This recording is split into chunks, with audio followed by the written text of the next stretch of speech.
Aí eu expliquei para ela toda a ciência por trás disso, que não tem nada espiritualizado, é 100% ciência. Eu falei, por exemplo, quando o dente dói, eu falei, digamos que é uma cárie lá, que já está batendo no nervo, aquela que você não aguenta um dia. Você passa uma noite sem dormir, o que você faz na hora que você acorda? Vai ao dentista. Sim. Eu falei, é a mesma coisa.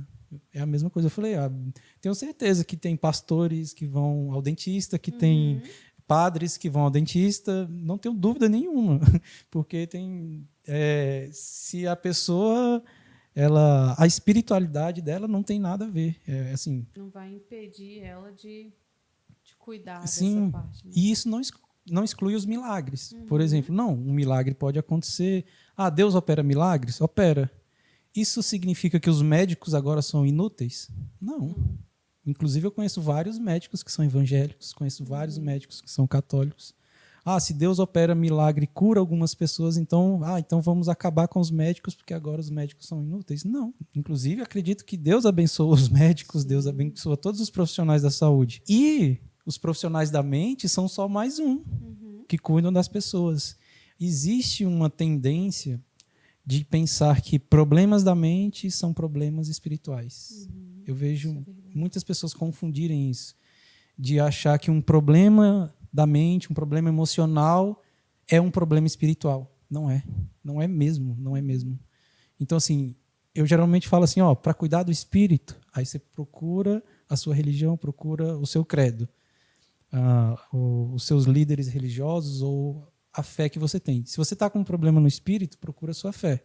Se você está com um problema espiritual. Agora, se você está com um problema na mente, tem um monte de profissionais para cuidar disso, igual tem dentista para cuidar de dente. Sim. No entanto, que a gente vê vários líderes religiosos que procuram buscar cuidar da mente. Sim. Né? Padres, pastores, líderes de outras religiões, de outros credos. Né? Então, assim, eles buscam por quê? Eu costumo fazer uma analogia assim, é como uma plantinha, né? Nós somos como uma plantinha. Se você não aduba, não agoa, não pulveriza, não vai fazendo um monte de coisa, nós também somos assim. Se a gente não toma água, se a gente não se alimenta, né? Isso é o corpo, mas a gente também precisa cuidar da mente, né? A mente é uma conversa com um profissional, é uma conversa com um amigo, é espairecer, é fazer coisas que te trazem benefícios para a sua mente, né? E, às vezes, a gente se limita achando que nós somos capazes de fazer isso. Não, eu dou conta sozinha, não preciso de ajuda. Só que chega uma hora, e como são os casos de fobia, que a gente precisa de ajuda, porque sozinha ali na força, né, na força do ódio não vai. Você precisa, na força do ódio. Você precisa que alguém te segure na sua mão e fale, tô aqui, vou te ajudar. Sim. A gente vai atravessar essa conexão aqui junto e a gente vai ligar ela em outro ponto. Na força do ódio, foi ótimo. E assim, eu tenho conversado, já conversei bastante com alguns profissionais terapeutas, por exemplo, terapeutas que são evangélicos, terapeutas que são católicos, pessoas que cuidam dessa área, que cuidam da mente, psicólogos, terapeutas,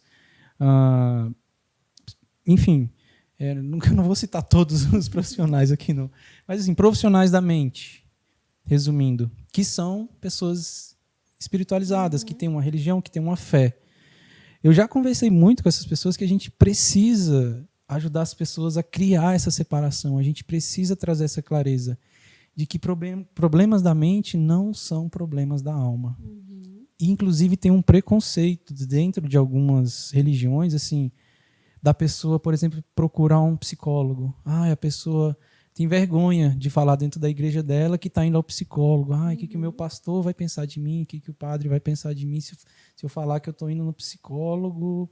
Porque, assim, aí vai dar a impressão que ela é uma pessoa menos espiritualizada ou que está em débito em alguma coisa. Não, eu estou com esses problemas aqui, digamos assim, por exemplo, depressão, porque eu estou em débito com os meus afazeres religiosos, por exemplo, e não tem absolutamente nada a ver. Eu acho que, assim, infelizmente, né, em em pleno auge do que a gente vive, de tantas informações, a gente ainda tem um tabu muito grande em cuidar da mente. Sim. Né? Em cuidar das doenças da mente. Assim, da mente que eu falo coisas que não são tocáveis, Isso. que não dá pra gente abrir, fazer uma cirurgia, fechar, né? É quase intangível, né? Isso. Então, assim, infelizmente, isso ainda é um tabu muito grande, Sim. né? As pessoas se limitam muito em se preocuparem, em várias vezes, em achar com o que o outro vai pensar se eu fizer esse tipo de tratamento, se eu buscar esse tipo de ajuda.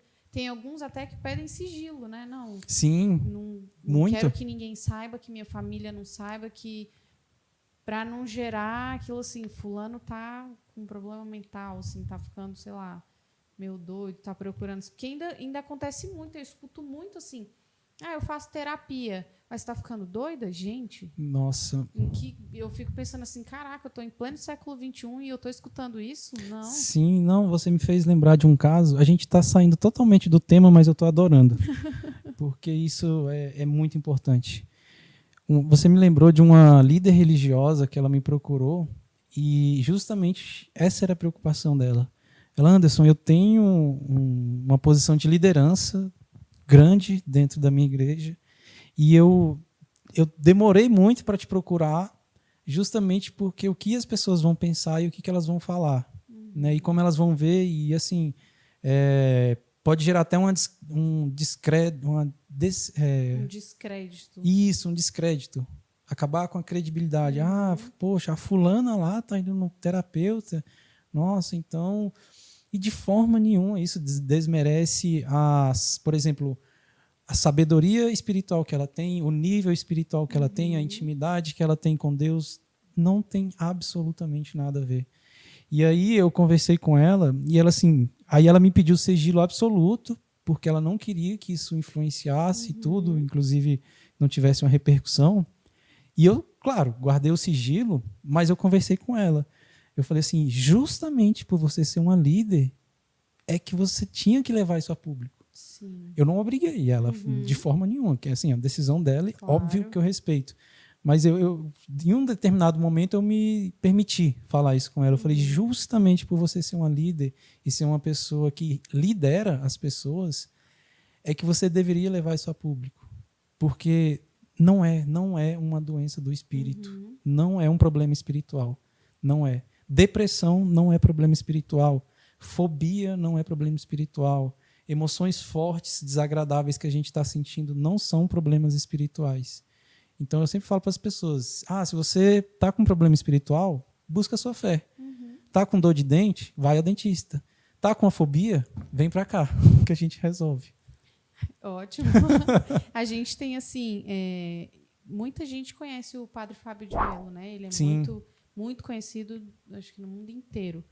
Então, a gente vê, assim, né, que se fosse um problema, por exemplo, a depressão fosse um problema espiritual, a gente pensa, poxa, então o padre não deveria ter, né, esse tipo de doença, né? E o Padre Fábio teve, ele buscou ajuda, né? Porque ele é um padre, mas ele também é um ser humano. E isso não está ligado a só porque ele é um homem religioso, ele não vai ter. Ele não vai ter esse tipo de coisa, né? Que às vezes as pessoas pensam, nossa, mas ele é padre, teve depressão e passou por isso. Sim, ele também passa, porque isso não está, é o que você acabou de falar, né? Sim, eu espero que isso cresça, sabe? Que as pessoas entendam que problemas da mente não são problemas espirituais. Isso é bem comum mesmo assim. As pessoas fazerem essa confusão. Né? Depressão, não, vai orar, vai rezar. Não, gente, pode orar, pode buscar apoio na sua fé, mas igual, eu gosto de dar esse exemplo, é dor de dente. Se o dente está doendo, a gente nem titubeia, corre para o dentista. Né? Então, se a mente está doendo, procura os profissionais da mente também. E não tem vergonha nenhuma nisso, procurar ajuda. Ótimo. Anderson, me gerou uma dúvida aqui. Qual que é a diferença porque você estava falando de reprogramar a mente e tudo, né? E aí você deu um exemplo aí de que a gente não pode apagar a emoção, apagar o trauma e tal. Qual que é a diferença de reprogramar e apagar? Você tomou um chá de boas perguntas hoje?